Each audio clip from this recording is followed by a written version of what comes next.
All, ಎಲ್ಲರೂ ಆರಾಮಾಗಿದ್ದೀರಾ ಅನ್ಕೋತಿದ್ದೀನಿ. Welcome back to my YouTube channel. ಇವತ್ತು ಮಧ್ಯಾಹ್ನದಿಂದ ವ್ಲಾಗ್ನ ಸ್ಟಾರ್ಟ್ ಮಾಡ್ತಾ ಇದ್ದೀನಿ. ಏನಪ್ಪ ಮತ್ತೆ ಕಬೋರ್ಡ್ ಮುಂದೆ ನಿಂತು ವ್ಲಾಗ್ ಸ್ಟಾರ್ಟ್ ಮಾಡಿದ್ದಾಳೆ ಅಂತ ಯೋಚನೆ ಮಾಡಬೇಡಿ. ಮತ್ತೆ ಇವತ್ತು ಕಬೋರ್ಡ್ ಆರ್ಗನೈಸೇಷನ್ ಮಾಡ್ತಾ ಇದ್ದೀನಿ.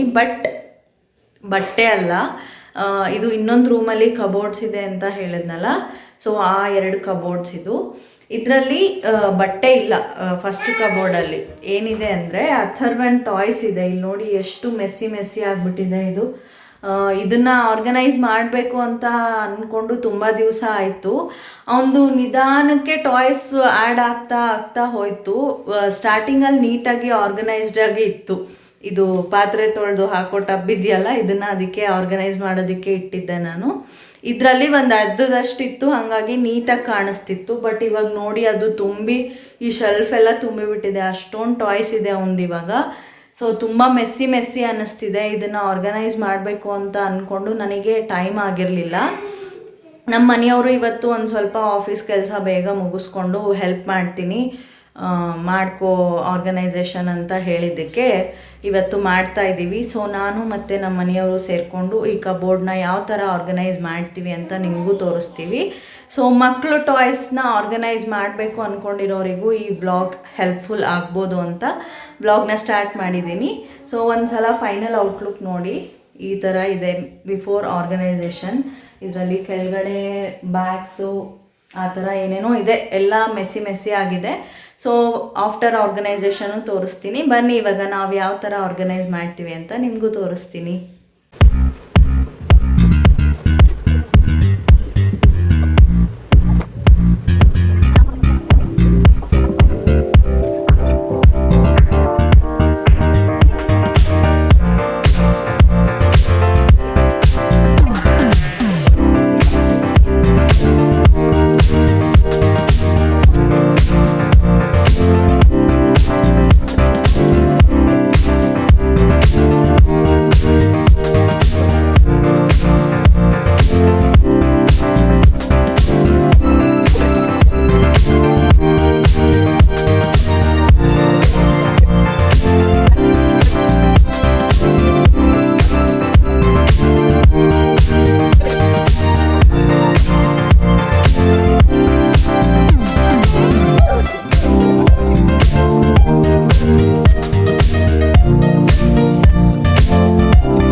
ಆರ್ಗನೈಸೇಷನಲ್ಲಿ ಇದು 2 ಶೆಲ್ಫ್ ಕಂಪ್ಲೀಟ್ ಆಗಿದೆ. ಏನು ಅಂದರೆ ಇಲ್ಲಿ ತುಂಬ ಮೆಸ್ಸಿಯಾಗಿ ಎಲ್ಲ ಬ್ಯಾಗ್ಸ್ ಇಟ್ಬಿಟ್ಟಿದ್ವಿ. ಸೊ ಅದರಲ್ಲಿ ಚಿಕ್ಕದು ಇರೋದೆಲ್ಲ ಒಂದು ವಿಮಲ್ ಬ್ಯಾಗಿಗೆ, ದೊಡ್ಡದಿರೋದೆಲ್ಲ ಒಂದು ವಿಮಲ್ ಬ್ಯಾಗಿಗೆ ಆರ್ಗನೈಸ್ ಮಾಡಿಬಿಟ್ಟು ಅಲ್ಲಿ ಮೇಲೆ ಕಾಣ್ತಿದೆಯಲ್ಲ ಆ ಕಬೋರ್ಡ್, ಆ ಶೆಲ್ಫ್ಗೆ ಶಿಫ್ಟ್ ಮಾಡಿಬಿಟ್ವಿ ಅದನ್ನು. ಸೊ ಇಲ್ಲಿ ನಮಗೇನು ಬೇಕು ಅಂದರೆ ನಾವು ಊರಿಗೆ ಹೋದರೆ ಮೇಯ್ನಾಗಿ ಯೂಸ್ ಮಾಡೋ ಬ್ಯಾಗ್ಸ್ನ ಇಲ್ಲಿ ಇಟ್ಕೊಂಡಿದ್ದೀವಿ. ಇದು ಟ್ರಾಲಿ ಬ್ಯಾಗು ಆ್ಯಂಡ್ ಇದೆಲ್ಲ ಮ್ಯಾಟ್ಸು, ನಾನು ಕಿಚನ್ ಕ್ಲೀನ್ ಮಾಡೋ ಕ್ಲಾತ್ಸು ಅದೆಲ್ಲ ಇದೆ. ಇಲ್ಲಿ ಇದು ಅಥರ್ವಂದು ಒಂದು ಟಾಯ್ ಇದೆ, ಇದು ದೊಡ್ಡದಿದೆ ತುಂಬ. ಮೇಲ್ಗಡೆ ಶೆಲ್ಫಲ್ಲಿ ಆಲ್ಮೋಸ್ಟ್ ಒಂದೆಲ್ಲ ಟಾಯ್ಸ್ನ ನೀಟಾಗಿ ಆರ್ಗನೈಸ್ ಮಾಡಿ ಇಡೋದಕ್ಕೆ ಸರಿ ಹೋಗುತ್ತೆ. ಸೊ ಅದನ್ನು ಇಲ್ಲಿ ಇಟ್ಕೊಂಡಿದ್ದೀವಿ.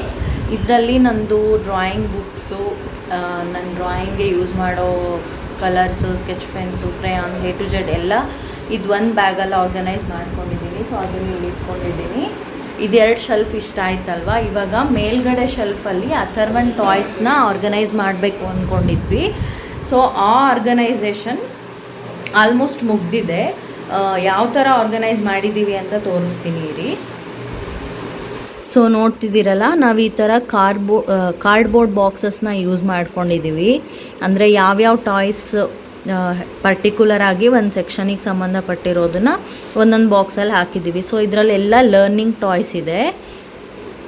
ಇದು ಶೇಪ್ಸು, ಆಲ್ಫಾಬೆಟ್ಸು, ಆಮೇಲೆ ಇದು ನಂಬರ್ಸು ಮತ್ತು ಮ್ಯೂಸಿಕ್ ಪ್ಲೇ ಮಾಡೋದು. ಇದು ಒಂದು ಬುಕ್ ಇದೆ, ಒಂದು ಅನಿಮಲ್ಸ್ ಎಲ್ಲ ಸೌಂಡ್ ಬರೋದು. ನೆಕ್ಸ್ಟ್ ಇದೆಲ್ಲ ಕಲರ್ ಐಡೆಂಟಿಫಿಕೇಷನ್, ಸೈಜಸ್ ಐಡೆಂಟಿಫಿಕೇಷನ್. ಇನ್ನೊಂದು ಲರ್ನಿಂಗ್ ಟಾಯ್ ಇದೆ ಇದರಲ್ಲಿ, ಶೇಪ್ಸ್ದು, ಅದು ಅಥರ್ವ ತೊಗೊಂಡೋಗಿದ್ದಾನೆ. ಅದಾದಮೇಲೆ ಇದು ಇನ್ನೊಂದು ಕಾರ್ಡ್ಬೋರ್ಡ್ ಬಾಕ್ಸ್. ನಾನು ಈ ಥರ ಇದನ್ನು ಬಟ್ಟೆ ಎಲ್ಲ ಹಾಕಿ ಮುಂಚೆ ನಮ್ಮ ಮನೆಯವ್ರ ಬಟ್ಟೆನ ಇದರಲ್ಲಿ ಆರ್ಗನೈಸ್ ಮಾಡಿದ್ದೆ. ಇವಾಗ ಅವ್ರಿಗೆ ಆರ್ಗನೈಸರ್ಸ್ ತರಿಸಿರೋದ್ರಿಂದ ಇದನ್ನು ಟಾಯ್ಸ್ ಆರ್ಗನೈಸ್ ಮಾಡೋದಕ್ಕೆ ಯೂಸ್ ಮಾಡ್ತಾ ಇದ್ದೀವಿ.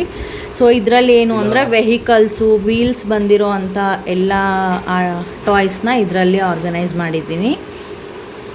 ಇನ್ನು ಇದೇನು ಗೊತ್ತಾ, ಫ್ಲವರ್ ಪಾಟ್ ಆಯಿತಾ. ಇದರಲ್ಲಿ ನಾನು ಸದ್ಯಕ್ಕೆ ಯಾವ ಪ್ಲ್ಯಾಂಟ್ಸ್ನೂ ಹಾಕಿಲ್ಲ. ಇದು ಎಂಟಿ ಆಗಿರೋದ್ರಿಂದ ಇದನ್ನು ಅನಿಮಲ್ಸ್ ಹಾಕಿಡೋದಕ್ಕೆ ಈ ಥರ ಯೂಸ್ ಮಾಡಿದ್ದೀನಿ. ಇದರಲ್ಲೆಲ್ಲ ಅನಿಮಲ್ಸ್ ಇದೆ. ನೆಕ್ಸ್ಟ್ ಬಂದುಬಿಟ್ಟು ಇನ್ನು ಉಳಿದಿರೋದೆಲ್ಲ ಎಲ್ಲ ಟಾಯ್ಸು, ಅಂದರೆ ಯಾವ ಸೆಕ್ಷನಿಗೂ ಸೇರಲ್ಲ ಇದು.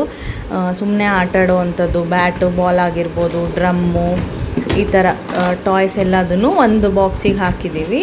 ನೆಕ್ಸ್ಟು ಇದೆಲ್ಲ ಒಂದು ಸಾಫ್ಟ್ ಟಾಯ್ಸು. ಇದನ್ನು ಶೆಲ್ಫಲ್ಲಿ ಆರ್ಗನೈಸ್ ಮಾಡಿದ್ಮೇಲೆ ಇದನ್ನು ಮುಂದೆ ನೀಟಾಗಿ ಆರ್ಗನೈಸ್ ಮಾಡೋಣ ಅಂತ ಅಂದ್ಕೊಂಡಿದ್ದೀವಿ. ಸೊ ಫೈನಲ್ ಔಟ್ಲುಕ್ ಯಾವ ಥರ ಇರುತ್ತೆ ಅಂತ ತೋರಿಸ್ತೀನಿ ಮತ್ತೆ. ಸೊ ಇಷ್ಟೇ ಟಾಯ್ಸ್ ಆರ್ಗನೈಸೇಷನಲ್ಲಿ ನಾನು ಯೂಸ್ ಮಾಡಿರೋ ಟಿಪ್ಸು ನಿಮ್ಗೆ ಹೇಳಬೇಕು ಅಂದರೆ, ಪರ್ಟಿಕ್ಯುಲರ್ ಆಗಿ ಇವಾಗ ಲರ್ನಿಂಗ್ ಟಾಯ್ಸೇ ಬೇರೆ ಇರುತ್ತೆ, ಆಮೇಲೆ ಸಾಫ್ಟ್ ಟಾಯ್ಸ್ ಬೇರೆ ಇರುತ್ತೆ. ಅದೇ ಅನಿಮಲ್ಸು, ವೆಹಿಕಲ್ಸು ತೋರಿಸಿದ್ನಲ್ಲ, ಇವಂದು ತುಂಬ ಟಾಯ್ಸ್ ಇದೆ. ಹಾಗಾಗಿ ನಾನು ಆ ಥರ ಸಪ್ರೇಟ್ ಸೆಕ್ಷನ್ ಮಾಡಿಬಿಟ್ಟು ಬೇರೆ ಬೇರೆ ಬಾಕ್ಸಲ್ಲಿ ಆರ್ಗನೈಸ್ ಮಾಡಿದ್ದೀವಿ. ಸೊ ಇವಾಗ ಇದನ್ನು ಶೆಲ್ಫಲ್ಲಿ ಯಾವ ಥರ ಆರ್ಗನೈಸ್ ಮಾಡ್ತೀನಿ ಅಂತ ಮಾಡಿದ ಮೇಲೆ ತೋರಿಸ್ತೀನಿ, ಆಯಿತಾ. ಎಲ್ಲ ಕಂಪ್ಲೀಟಾಗಿ ಏನೇನು ಮಾಡ್ತಿದ್ದೀನಿ, ಯಾವ ಥರ ಆರ್ಗನೈಸ್ ಮಾಡ್ತಿದ್ದೀನಿ ಅಂತ ವಿಡಿಯೋ ತೋರಿಸಿದ್ರೆ ನಿಮಗೆ ತುಂಬ ಲೆಂತಿ ಆಗುತ್ತೆ, ನೋಡೋದಕ್ಕೆ ಇಂಟ್ರೆಸ್ಟ್ ಬರಲ್ಲ. ಹಾಗಾಗಿ ಯಾವ ಥರ ಅಂದರೆ ಸೆಕ್ಷನ್ಸ್ ಮಾಡಿಕೊಂಡು ಆರ್ಗನೈಸ್ ಮಾಡ್ಕೊಂಡಿರೋದು ಹೇಳಿದೆ ಅಲ್ವಾ, ನಿಮ್ಗೆ ಆ ಥರ ಏನಾದರೂ ಆರ್ಗನೈಸ್ ಮಾಡ್ಕೊಳ್ಳೋದಕ್ಕಿದ್ರೆ ಹೆಲ್ಪ್ಫುಲ್ ಆಗುತ್ತೆ ಅಂತ ತೋರಿಸ್ದೆ. ಇವಾಗ ಶೆಲ್ಫಲ್ಲಿ ಆರ್ಗನೈಸ್ ಮಾಡಿದ್ಮೇಲೆ ಮತ್ತೆ ಆ ವ್ಲಾಗ್ನ ಕಂಟಿನ್ಯೂ ಮಾಡ್ತೀನಿ, ವೆಯ್ಟ್ ಮಾಡ್ತೀರಿ. ಸೊ ನೋಡ್ರಿ, ಇದು ಫೈನಲ್ ಔಟ್ಲುಕ್.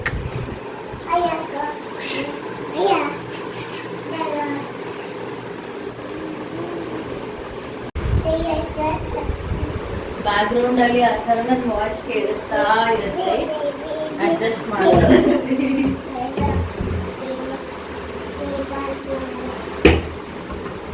ಕೈ ಅಪ್ಪೋ ಗುಂಡಣ್ಣ. ಇದು ಫೈನಲ್ ಔಟ್ಲುಕ್. ತೆಗಿ ಡೋರ್ ತೆಗಿ. ಫೈನಲ್ ಔಟ್ಲುಕ್ ಅಂದ್ರೆ ಡೋರ್ ಕ್ಲೋಸ್ ಮಾಡಿ. ಅಪ್ಪು ಬಾಯಲ್ಲಿ ಡೋರ್ ಕ್ಲೋಸ್ ಮಾಡ್ಬೇಡ, ವಿಡಿಯೋ ಮಾಡ್ತಿದ್ದೀನಿ. ಅಥರ್ವ ಡೋರ್ ಓಪನ್ ಮಾಡು. ಟೈಟ್ ಸರ್ಸ್. Final video.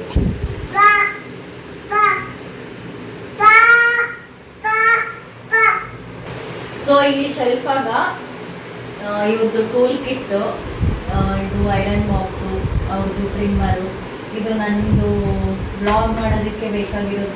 ಇದು ಗಿಂಬಲ್. ಆ್ಯಕ್ಚುಲಿ ಇದ್ರದ್ದು ವಿಡಿಯೋನೇ ಮಾಡಿಲ್ಲ ನಾನು. ನಮ್ಮ ಮನೆಯವ್ರು ನನಗೆ ಬರ್ಡೇಗೆ ಹೊಸ ಮೊಬೈಲು, ಈ ಗಿಂಬಲ್ಲು, ಬರ್ಡೇ ಸೆಲೆಬ್ರೇಷನ್ನು. ಈ ಸಲ ಬರ್ಡೇ ಫುಲ್ ಸ್ಪೆಷಲ್ ನನಗೆ. ಇದು ಗಿಂಬಲ್ ತರಿಸಿದಾಗಿಂದ ತುಂಬಾ ಯೂಸ್ ಆಗ್ತಿದೆ. ತುಂಬ ಚೆನ್ನಾಗಿದೆ ಇದು ಗಿಂಬಲ್ಲು. ಇದನ್ನ ಡೀಟೇಲ್ಡ್ ಆಗಿ ಇನ್ನೊಂದು ಶಾರ್ಟ್ಸ್ ಅಥವಾ ವಿಡಿಯೋ ಮಾಡಿ ತೋರಿಸ್ತೀನಿ, ಯಾವ ಥರ ಯೂಸ್ ಮಾಡೋದು, ಏನೆಲ್ಲ ಯೂಸಸ್ ಇದೆ ಇದರಿಂದ ಅಂತ. ಸೊ ಇದು ನನ್ನ birthday gift. Thank you. So ಆಯಿತು ಅಷ್ಟೇ. ಇದು ಮೈಕು. ಇದು ನಾನು ನಮ್ಮ ಫಸ್ಟ್ ಇಯರ್ ಆ್ಯನಿವರ್ಸರಿಗೆ ನಮ್ಮ ಮನೆಯವರಿಗೆ ಕೊಟ್ಟಿರೋದು. ಇದು ಚಾರ್ಜಿಗೆ ಇಟ್ಟರೆ 2 ಶೇಡ್ಸಲ್ಲಿ ಲೈಟ್ಸ್ ಆನ್ ಆಗುತ್ತೆ. ಇದು ಇದ್ರ ಮೇಲೆ ನಮ್ಮದು ಪ್ರೀವೆಡ್ ಫೋಟೋಶೂಟ್ ಫೋಟೋನ ಕಾರ್ವಿಂಗ್ ಮಾಡಿದ್ದಾರೆ. ಸೊ 2 ಸೈಡ್ಸು ಫೋಟೋ ಇದೆ. ಈ ಕಡೆ ಬೇರೆ ಫೋಟೋ ಇದೆ, ಈ ಕಡೆ ಬೇರೆ ಫೋಟೋ ಇದೆ. ಅದು ಲೈಟ್ಸ್ ಆನ್ ಮಾಡಿದರೆ ಗೊತ್ತಾಗುತ್ತೆ. ಯಾವಾಗಾದರೂ ವಿಡಿಯೋದಲ್ಲಿ ತೋರಿಸ್ತೀನಿ. ಸೊ ಅಷ್ಟೇ. ಈ ಶೆಲ್ಫಲ್ಲಿ ಈ ಥರ ನಮ್ಮ ಮನೆಯವರು ಆರ್ಗನೈಸ್ ಮಾಡಿದ್ದಾರೆ ಇದನ್ನು. ಸೊ ನೆಕ್ಸ್ಟ್ ಇದೆಲ್ಲ ಆಲ್ರೆಡಿ ತೋರಿಸಿದ್ನಲ್ಲ, ಸಪ್ರೇಟಾಗಿ ಬಾಕ್ಸಸ್ ಯಾವ ಥರ ಮಾಡ್ಕೊಂಡಿದ್ದೀವಿ ಅಂತ ಅದನ್ನೆಲ್ಲ ಈ ಥರ ಸೆಟ್ ಮಾಡ್ಕೊಂಡಿದ್ದೀವಿ. ಇಲ್ಲಿ ಎಲ್ಲ ಸಾಫ್ಟ್ ಟಾಯ್ಸೇ ಇದೆ. ಹಿಂದೆ ಅದೇ ನನ್ನ ಬುಕ್ಸ್ ಇದೆ ಅಂತ ಹೇಳಿದ್ನಲ್ಲ, ಅದೊಂದು ಬ್ಯಾಗ್ ಹಿಂದೆ ಇಟ್ಕೊಂಡಿದ್ದೀನಿ ರೇರಾಗಿ ಯೂಸ್ ಮಾಡೋದ್ರಿಂದ. ಇನ್ನು ಕೆಳಗಡೆ ಲಗೇಜ್ ಬಾಕ್ಸ್ ಅಷ್ಟೇ. ಈ ಶೆಲ್ಫ್ ಆರ್ಗನೈಸೇಷನ್ ಮುಗೀತು. ನಿಮ್ಗೆ ಯಾವ ಥರ ಅನ್ನಿಸ್ತು? ನಾನು ಹೇಳಿರೋ ಟಿಪ್ಸ್ ಏನಾದ್ರು? ಸೊ ನೋಡಿದ್ರಲ್ಲ, ಆ ಕಡೆ ಕಬೋರ್ಡ್ ಆರ್ಗನೈಸೇಷನ್ ಮುಗೀತು. ಇವಾಗ ಈ ಕಡೆ ಕಬೋರ್ಡಲ್ಲಿ ಏನು ಇಟ್ಟಿದ್ದೀನಿ ಅಂದರೆ, ನೋಡಿ ಎಷ್ಟು ಮೆಸ್ಸಿ ಆಗಿಬಿಟ್ಟಿದೆ ಇದು. ಆ್ಯಂಡ್ ಇಲ್ಲೆಲ್ಲ ನೀಟಾಗಿ ಆರ್ಗನೈಸ್ಡ್ ಆಗೇ ಇದೆ. ಒಂದು ಸ್ವಲ್ಪ ಅಡ್ಜಸ್ಟ್ಮೆಂಟ್ ಮಾಡೋದಿದೆ, ಅದನ್ನು ಮಾಡಿ ಇದನ್ನು ಫೈನಲ್ ಔಟ್ಲುಕ್ ಯಾವ ಥರ ಇರುತ್ತೆ ಅಂತ ತೋರಿಸ್ತೀನಿ. ವೆಯ್ಟ್ ಮಾಡ್ತೀರಿ. ವಾವ್! ಸೊ ನೋಡಿ, this is the final outlook of this cupboard. ಈ ಕಬೋರ್ಡಲ್ಲಿ ಏನು ಅಂದರೆ, ನಾನು ಹಾಸಿಗೆ, ದಿಂಬು, ನನ್ನ ಮಂಚ ಸ್ಟೋರೇಜಲ್ಲಿ ನಾವು ರೆಗ್ಯುಲರಾಗಿ ಯೂಸ್ ಮಾಡೋದನ್ನು ಇಟ್ಟಿದ್ದೀನಿ. ಅದು ಬಿಟ್ಟು ಮನೆಗೆ ಯಾರಾದರೂ ಬಂದಾಗ ಬೇಕಾಗೋ ಹಾಸಿಗೆ ಎಲ್ಲ ಇಲ್ಲಿದೆ. ನೆಕ್ಸ್ಟ್ ಇಲ್ಲಿ ಮನೆಗೆ ಬಂದವ್ರಿಗೆ ಕೊಡೋದಕ್ಕೆ ಸ್ಯಾರಿ, ಧೋತ್ರ, shirt piece, pant piece, etcetera blouse piece ಎಲ್ಲ ಇದೆ. ಆ್ಯಂಡ್ ಈ ಪೌಚಲ್ಲಿ ಈ ಥರ ಅಡಿಕೆ ಚೀಟಿ, ಬ್ಯಾಂಗಲ್ಸು, ಅರ್ಶಿನ ಕುಂಕುಮ ಪ್ಯಾಕೆಟ್ ಎಲ್ಲ ಒಂದರಲ್ಲಿ ಇಟ್ಕೊಂಡಿದ್ದೀನಿ ಮನೆಗೆ ಬಂದವ್ರಿಗೆ ಕೊಡೋದಕ್ಕೆ ಅಂತ. ನೆಕ್ಸ್ಟು ಅದೆರಡು ಟಬ್ಬು ತೆಗೆದಿಟ್ಬಿಟ್ಟಿದ್ದೀನಿ. ಅಥರ್ವನ್ ಟಾಯ್ಸ್ ಇಟ್ಟಿದ್ದು ಟಬ್ನ ಇವಾಗ ತೆಗ್ದಿದ್ದೀನಲ್ಲ, ಅದನ್ನು ಕಿಚನ್ಗೆ ಯೂಸ್ ಮಾಡೋಣ ಅಂತ. ಸೊ ನೋಡಿ, ಇದು ಫೈನಲ್ ಔಟ್ಲುಕ್. That's it. ಈ ರೂಮಲ್ಲಿ ಈ 2 ಕಬೋರ್ಡ್ಸಲ್ಲಿ ಇಷ್ಟು ಆರ್ಗನೈಸೇಷನ್ ಇವತ್ತು ಮುಗಿದಿದೆ. ಸೊ 2 ಕಬೋರ್ಡ್ ಆರ್ಗನೈಸೇಷನ್ ಮುಗಿಯೋಷ್ಟರಲ್ಲಿ ಇಷ್ಟು ಏನು ವೇಸ್ಟೇಜ್ ಬಂದಿದೆ. ಇದೆಲ್ಲ ಪೇಪರ್, ಟಿನ್ ಡಬ್ಬಿ, ಎಕ್ಸೆಟ್ರಾ ಇಷ್ಟು ಟಾಯ್ಸೂ ಅಥರ್ವಂದು ಮುರಿದೋಗಿರೋದು, ಆಮೇಲೆ ಹಾಳಾಗಿರೋದು ಎಲ್ಲ. ಅದ್ರ ತುಂಬ ಟಾಯ್ಸ್ ಹಾಳಾಗ್ಬಿಟ್ಟಿದೆ. ಇನ್ನು ಅದನ್ನು ಯೂಸ್ ಮಾಡೋಕ್ಕಾಗಲ್ಲ. ನಾವು ಇಂಡಿಯನ್ಸು ಒಂದು ಕವರ್ ಇದ್ರೂ ಅವ್ರು ಆಡ್ಕೋತಾರೆ ಬಿಡು ಇದರಲ್ಲಿ ಅಂತ ಇಡ್ತೀವಿ. ಸೊ ಈ ಥರ ಎಲ್ಲ ಹಾಳಾಗಿರೋ ಟಾಯ್ಸ್ನೂ ಅದೇ ಥರ ಇಟ್ಬಿಟ್ಟಿದ್ದೆ ನಾನು ಇಷ್ಟು ದಿವಸ. ಸೊ ಫೈನಲಿ ಇವತ್ತೆಲ್ಲ ಕ್ಲೀನ್ ಮಾಡಿ ಈ ಥರ ಏನೆಲ್ಲ ಹಾಳಾಗ್ಬಿಟ್ಟಿದೆ ಅದನ್ನೆಲ್ಲ ಬಿಸಾಕ್ತಾ ಇದ್ದೀನಿ. ಸೊ ಇಷ್ಟು ಕಸ ಬಂದಿದೆ ನೋಡಿ ಆರ್ಗನೈಸೇಷನ್ ಮುಗಿಯೋಷ್ಟರಲ್ಲಿ. ಸೊ ನೋಡಿದ್ರಲ್ಲ, ಈ 2 ಕಬೋರ್ಡ್ ಆರ್ಗನೈಸೇಷನ್ ಯಾವ ಥರ ಮಾಡ್ಕೊಂಡಿದ್ದೀನಿ ಅಂತ ನಿಮಗೆ ತೋರಿಸಿದ್ದೀನಿ. ಹೋಪ್ ಈ ವ್ಲಾಗ್ ನಿಮಗೆ ಇಷ್ಟ ಆಗಿದೆ ಅನ್ಕೋತೀನಿ. ಯಾರೆಲ್ಲ ಪೂರ್ತಿಯಾಗಿ ವ್ಲಾಗ್ನ ನೋಡಿರ್ತೀರಾ ಪ್ಲೀಸ್ ಒಂದು ಲೈಕ್ ಮಾಡಿ. ಇನ್ನೂ ಯಾರೆಲ್ಲ ನನ್ನ ಚಾನಲ್ನ ಸಬ್ಸ್ಕ್ರೈಬ್ ಮಾಡ್ಕೊಳ್ಳದೆ ನೋಡ್ತಿದ್ದೀರಾ ಸಬ್ಸ್ಕ್ರೈಬ್ ಮಾಡಿಕೊಂಡು ನೋಡಿ. ಮತ್ತೆ ನೆಕ್ಸ್ಟ್ ವ್ಲಾಗಲ್ಲಿ ಸಿಗೋವರೆಗೂ ಎಲ್ಲರೂ ಟೇಕ್ ಕೇರ್. ಬಾಯ್ ಬಾಯ್.